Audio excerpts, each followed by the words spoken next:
Thank you very much indeed, Matthew. I'm always very happy to debate with my Conservative and indeed Liberal Democrat counterparts. I think, to be fair to the Liberal Democrats, they were invited, but Don couldn't make it today. I think in order to understand what we need to do in the future, I think we need to analyse correctly what's happened in the last decade. A decade that Richard Brooks, the arts editor of the Sunday Times, not normally an organ terribly friendly to this government, recently described as the best decade that arts and culture had seen in this country ever.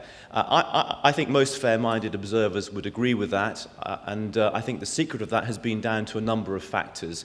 The first has been sustained and real terms increases in government and public investment.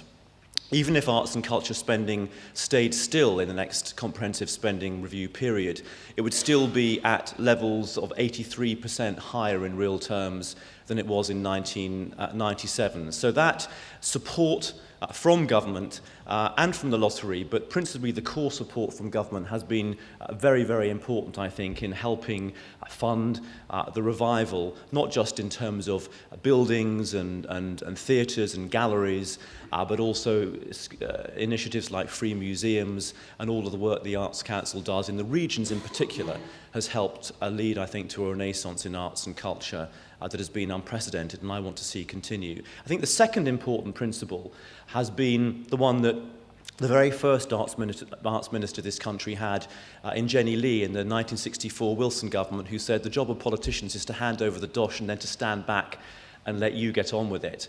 And it's been the very strict adherence to the arm's length principle, I think, by this government that has helped innovative, radical, edgy art flourish and succeed. If we think they weren't so successful at the Olivier Awards last night, but at the Evening Standard Awards earlier in the year, the two best plays, Enron and Jerusalem, both edgy, both started in the Royal Court and subsidised theatre and have gone on to great commercial success, and indeed I know, at least in the case of Jerusalem, is set to go on to even greater, we hope, commercial success in Broadway. How exactly it's going to transfer to Broadway, though, I think is going to be quite a challenge, but there we go, it is.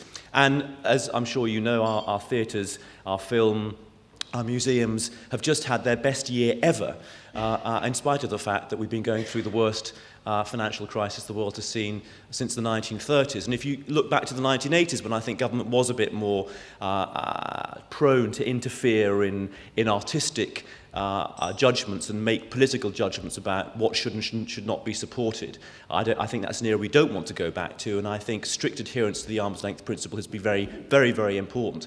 And I've been slightly concerned by the fact that the current Mayor of London has sought to put in to the head of the London Arts Council position somebody who didn't make the original shortlist for political reasons, and I hope that doesn't augur badly for what a future Conservative government would do. And it would be nice if Jeremy or David Cameron would actually come out and condemn what Boris Johnson has been trying to do in London, which they haven't so far managed to do. The third thing that I think has been really important, and we need to retain in the future if we're going to build on our past success, is that I think we've finally managed to kill off the false dichotomy that plagued our arts and cultural policy for much of the post-war period between excellence on the one hand and access on the other. I think we've managed to have such excellence and we've managed to have so much success because we have broadened access.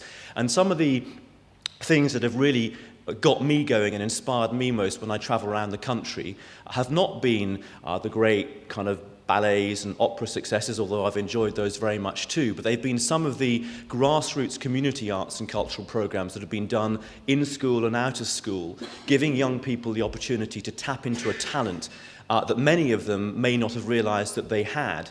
Young people who perhaps wouldn't have got on well in the traditional academic subjects, but are suddenly being given the opportunity through schemes like the Creative Partnerships in Schools or Find Your Talent, that they do have a musical talent or an artistic talent which they can discover and they can then make a living from. And indeed, some of the people that I've met who've come through these schemes have gone on to run schemes themselves, mentor other people, set up successful commercial companies, and so on. So I think those three things are the key to the future. Now, I think we would be kidding ourselves if we thought that we're going to see the big increases in public spending in the arts and culture in the next few years that we've seen in the past few years. But I do think that there's a very strong argument to be made, and it's one that certainly I will be making if I'm still in this job after the election, to protect arts and culture spending.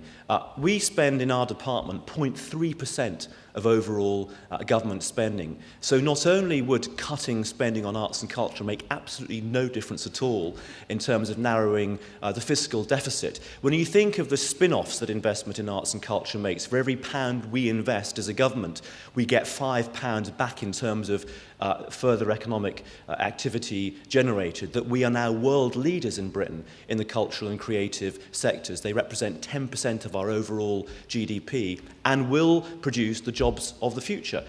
The jobs growth in our sectors has been at twice the rate of the economy as a whole. It has continued to grow through this recent downturn, and we know that in future it will continue to grow at twice the rate of the rest of the economy and will therefore provide a lot of very important jobs. But this is not just about raw economics. It's not just about the economic, the financial bottom line. It's also about how we feel as a nation. We must support arts and culture for arts and cultural sake, because that's about the health of our democracy, the health and well-being of our people, and not least the image that we as a country project abroad, which is very important, I think, for the future of all of us. Thank you. Can I ask you all now to welcome Jeremy Hunt?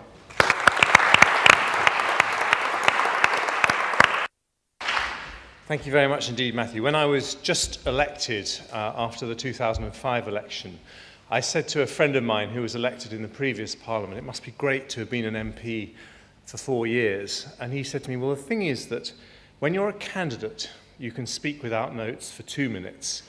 When you've been elected for one Parliament, you can generally speak for 5 minutes. And when it's 2 Parliaments, 10 minutes. So you'll be pleased to know that I'm just here as a first-timer, and I will also stick to the time limits. It's a great pleasure to debate with Ben.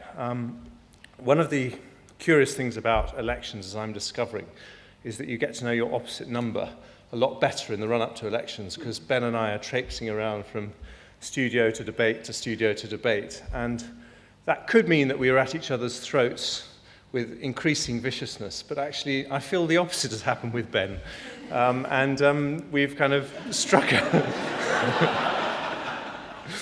we sort of struck up a rapport, even though I think there are some differences. But let me start. I think I'll do this. I'll just say what I think the government's got right over the last 13 years, and then 2 things where I think we need to do better as a way of framing our debate. First of all, in terms of what the government's got right, I accept what Ben says about an increase in government funding, but I think it is wrong to say that funding for the arts has been a huge success story in the last 13 years, mainly because at the same time as increasing spending from central government coffers, the funding from the lottery has decreased to less than half its 1997 levels, and that has had a huge impact on the arts. And if you add the two together, there's actually been a net decrease in funding going to the arts from those 2 sources.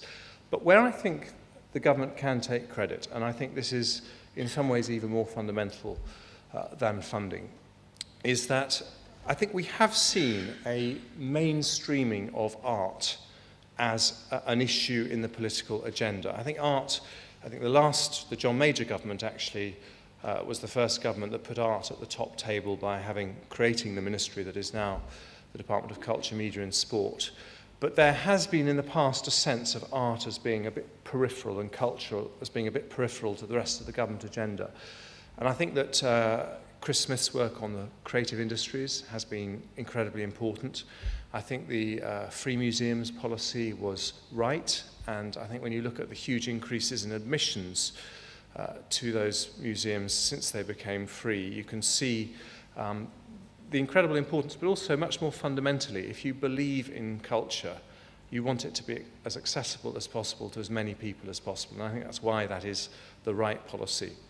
And I think on a more sort of practical level, if you go around local authorities, the majority of which are Conservative controlled now, but even there, what you find is that authorities are understanding that if they have a cultural strategy, that is likely to make their regeneration strategy successful. And when you're doing a big new development in a city centre, whether it's Liverpool or Gravesend, what you find is if you don't have a cultural strategy, sometimes you can do a big new development and it's missing the kind of X factor that actually makes people want to go to the place that you're redeveloping. And a cultural strategy is what actually gives a lot of these big developments their heart. So I want to pay credit for that, and I want to also say that we intend to build on that because we don't believe that culture is something that should be sidelined. Both its centrality to our economic revival is something that George Osborne recognises. He gave a big speech at the Tate. But for David Cameron, I think he sees our commitment to the arts as being totemic of a modern Conservative Party alongside his commitment to the NHS and his commitment to environmental issues. So it is there. It is a very, very important part of what a modern Conservative Party sees itself standing for. Two things where I think we need to do better. First of all, Ben talked about access, and I think if we're going to talk about access, we have to think not just about the numbers of people who are visiting our cultural organisations or cultural events, but we also have to look right at the start of the process to the education system and ask ourselves why it is that cultural provision is so patchy throughout our schools. And I think the big argument that we have to win with the education establishment is that art and culture is not an optional add-on. It's not something that it's nice to do if you're meeting your literacy and numeracy targets. Doing art and culture properly will help you meet your literacy and numeracy targets, because there is enormous evidence, for example, that schools that do music education seriously are places where academic improvement improves faster than at other schools.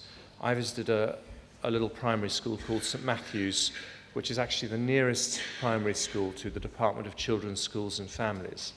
And they had a head there 7 years ago who was not herself musical, but she decided to make music her thing. And without any additional resources, she decided that she would only employ music students as her supply teachers, and through them she managed to get free music tuition for her children. You go there and music is coming out of every brick in the building. And what is the impact of that? The impact is that in a school in which the majority of children don't have English as a first language, discipline is absolutely no problem at all. And whether it's African drumming or Mozart, huge numbers of children find something that can motivate, excite and inspire them. So it should be central to every head's vision, and I think winning that battle with the education establishment is a really important thing that we have to do. The second thing, which I think is the thing that's probably most on everyone's minds at the moment, is funding. And here I think what we need to do is to ask whether there's more that we can do to find alternative sources of funding, so that whilst we maintain our strong commitment to state funding and to the National Lottery funding, we see if we can find an additional pillar of funding in terms of private giving and philanthropy and endowments. Now, I started talking about endowments about 2 years ago, and I think what I said initially fell on deaf ears. People said, well, look, we don't want to become America. Look what's happened to endowments more recently. And of course, endowments have taken a big hit in the financial recession, but let's not judge endowments on what's happened in the last 18 months. This could be as significant an additional pillar of funding to the arts as the National Lottery was when John Major set that up in 1994. And let me just give you one reason why. When you're fundraising, and I'm sure that many people in this room are involved in fundraising, it's much easier to raise money for capital projects than it is for ongoing spending. And endowments are the one thing that you can have on top of government spending which actually helps support ongoing spending. And that's why I think it's worth exploring whether we could look at the incentives to giving and see whether we could build up our endowments so that, for example, in the United States, the museum sector has $14 billion of endowments. And I think it would be great if over the next 10, 15, 20 years, we could build up endowments in this country. For example, through the use of legacies. I mean, I think it would be fantastic if we could make it a cultural and social norm that everyone gave 10% of their legacy to a cultural or charitable organisation. And that would be a really brilliant way of building up endowment funds. This is no silver bullet, and right now the priority on everyone's minds is to get through the current very difficult economic climate, and we have said that we will make sure that the cultural budgets is not specially singled out, although it's going to be painful for everyone, but we are absolutely committed to the mixed economy in arts funding.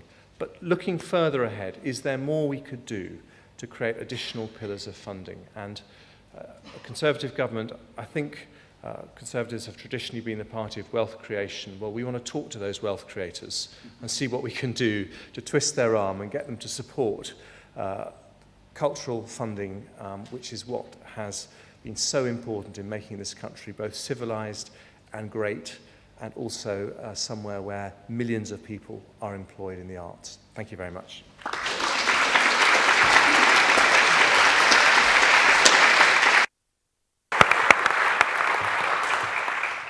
Great, thank you, Jeremy. Now, I intend at the very end of the hour to let Jeremy have the very final word, but just to stay for Ben, can you just specifically respond to Jeremy's point about the National Lottery and overall arts funding? Yeah. Not because I think we'll resolve it, but just so everyone understands what the difference is, and we can perhaps then avoid getting too much into that in the debate. Yeah, I mean, there has been less money going from the National Lottery directly to arts as a result of the Olympic Games and the diversion of funds to the Olympic Games. I mean, that money will, of course, come back, about £30 million a year after 2012. But what Jeremy ignores when he makes this point is that that fifth pillar of money, a lot of it goes to community organisations that are involved in the arts. For example, community libraries.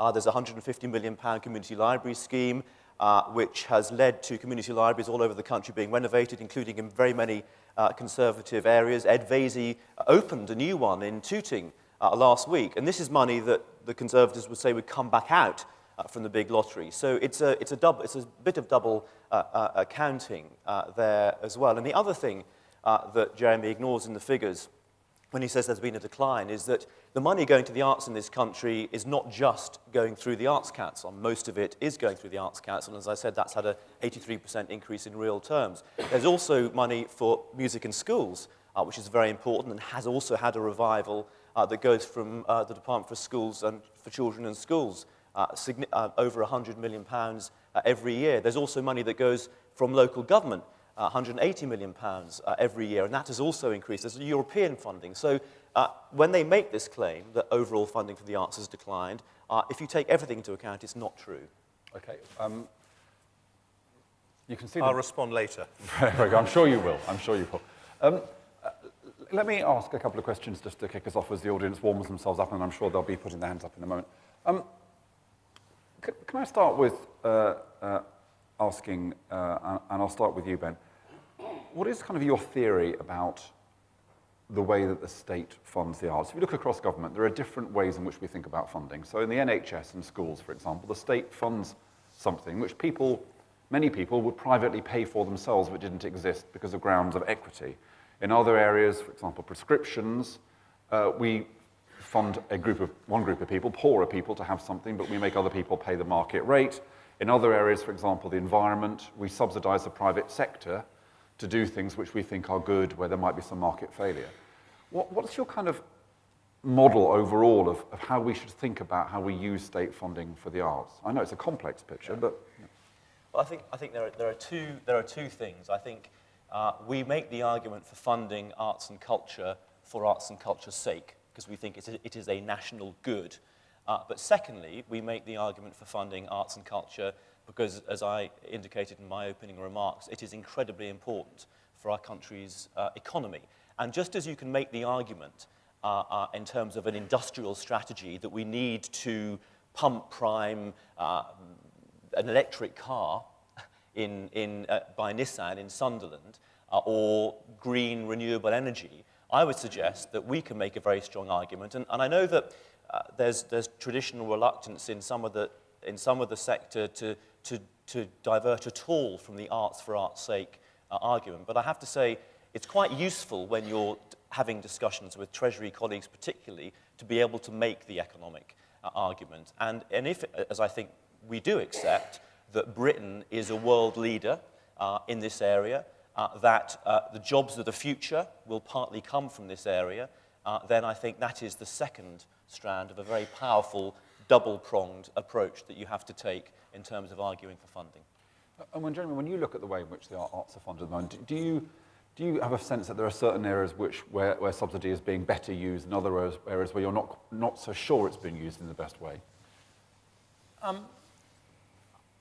There are definitely things which are more to my personal taste than other things, but I don't think it's the role of politicians to be funding arts that they personally like. And in fact, one of the things I've most enjoyed about this role, which I've been doing for 2.5 years now, is an understanding which I didn't really have before about appreciation of arts really being about going on a journey. And you start with things that are more accessible, and gradually, as you become more and more interested, you go on this kind of journey, and you find that I still struggle, when I went to see the Dali exhibition at the Tate Modern, I found that quite hard work, and I tried to get people to explain to me about, surrealism, and I struggle with Francis Bacon, but on the other hand, I'm getting to understand it a bit more than I did before, and I think that's why I think it's very dangerous for a politician to say, look, I don't like this stuff, it's absolute rubbish, and can you fund the stuff that everyone likes, that my constituents like? And I think this would be to answer your question most directly, I think this is why it's important that funding for the arts happens at arm's length, and it's also important why we do have state funding for the arts, because if we only funded what was popular, then we would lose what is special and important and ultimately successful about the British cultural scene. So I think one of the things that state funding of the art does is guarantee our investment in something that makes us a more civilized country. And I would justify it on any terms, just in the same way that there isn't anyone here who wouldn't say that we should continue to fund the British Museum, even if half the number of people visited it, which they don't do. But the point is, these are things that are very, very important to what we have as a nation, and I think that's very important. I agree with Ben's point about economics, and the final point I'd say is that I think that it's very important that we fund things that are creative and innovative. And one of the reasons that we have the largest television production sector in the world, one of the reasons that we're the second largest music exporter in the world, is because there's a huge amount of innovation and risk-taking in the arts. And that's something that I don't think you can get private philanthropists to support terribly easily. And I think it's something which, secure, ongoing state funding, if it's distributed sensibly, can have a tremendously important part in nourishing. And then just a final question for me before we open it up. This is tough, I know, Jeremy, putting you straight on the spot, and you actually did give us an example in your own opening comments, but it is still the case that arts funding, a lot of it is gobbled up by middle-class people, and although we see good bits of practice in schools and other areas, we need to do more to bring art and culture to those people who might not feel it's kind of naturally something that they want to be involved in. I'm just interested, when you've gone around the country, have there been any particular schemes or programs or companies that you've thought, well, this is absolutely how it should, this is the kind of work that we really need to see done? There's a fantastic scheme at the South Bank where the Philharmonic invites children from socially disadvantaged backgrounds in Southwark to come and actually sit next to musicians as they're rehearsing. And I mean, if you think about the impact on a child of actually sitting next to someone in the middle of an orchestra with all that noise and hullabaloo going on around you, I think it's, and you know, if there's something that is going to plant a seed that makes a child or a young person think, this is fantastic, this is what I want to do, then I think that's the kind of thing we should do. So, you know, we have said that we want to have fewer targets and box ticking for arts organisations that are getting Arts Council funding. But the one thing I really don't want to go is their emphasis and support for education programmes, because I think they are really, really important. And Ben, could you give us an example of that, something that you thought was good? And also, coming off the back of Jeremy's point, do you think yet that our major national arts treasures, as it were, are doing as much as they possibly could to increase access, to bring in different types of audiences, participants? I think they do a tremendous amount. I mean, you know, free museums has been revolutionary in terms of access to museums, and the educational outreach work that a lot of those big institutions are doing is fantastic in that regard. I mean, they could always do more, but it has really brought new people into museums in a more interactive way. UK Youth Music does amazing work all around the country in getting young people engaged in music. We recently had a reception at the Houses of Parliament where four or five of their groups they got together, gave a performance, and talking to the youngsters afterwards,